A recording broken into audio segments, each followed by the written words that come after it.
Hello, we're here with Becky Boone, who's from Fincastle and has a wonderful book about the native and medicinal plants of the Shenandoah Valley. She's done both the text, the research, and some really lovely line drawings for this book, and we've just renewed a new stack of supplies, so we're happy to have you back. Thank you. What got me started on this project, I was working on my thesis project for my master's degree at Hollins University, and when I took it, the book, which looked like this, to my advisors, they said I must publish it. So this was the original book. In the book, there are 30 medicinal plants in the valley because I only had a short time constraint to get them done. They're spring, summer, and fall plants. When I was young, I always thought all the plants that would help mankind would be in South America. But unbeknownst to me, they're under our own feet in the Shenandoah Valley. So what I did the research on what the Native Americans used the plants for, what settlers would use the plants for, and if they're used today with medicinal properties.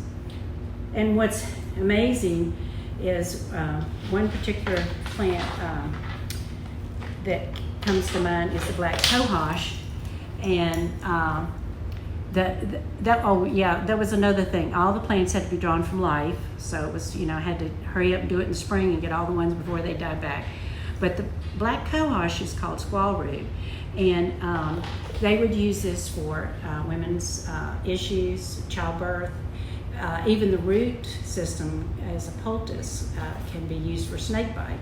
So, and nowadays you can find black cohosh on any drug counter, CVS or Walmart or anything for this similar reasons, not so much the snake bite, but for the medicinal properties for women. At the time that I published this book, you didn't see black cohosh on the market very much, but now you see it everywhere. It's quite common. Another plant that I found that was interesting, and this is the Spiderwort.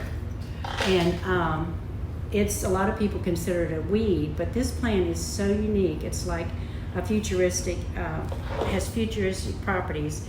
If it's close to anything that's radiation, carbon monoxide, pesticide, the plant turns from blue to pink. And the furs along the edge of the stem will turn pink as well. So that's an indication there's a pollutant in the area. And it's an amazing, to me, plant that people don't realize it's not just a weed, it can tell us things. Another plant that gets a bad name is the goldenrod. And this plant is, of course, the Liberty tea, that when we dumped all of England's tea in the harbor, we used goldenrod for our substitute. And so if you take the leaves and crush them and put them in a cup of hot water, you can help diabetes, you can help blood pressure, heart issues.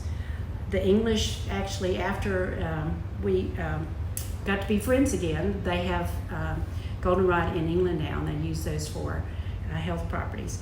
It gets a bad name because people think they get allergies from it.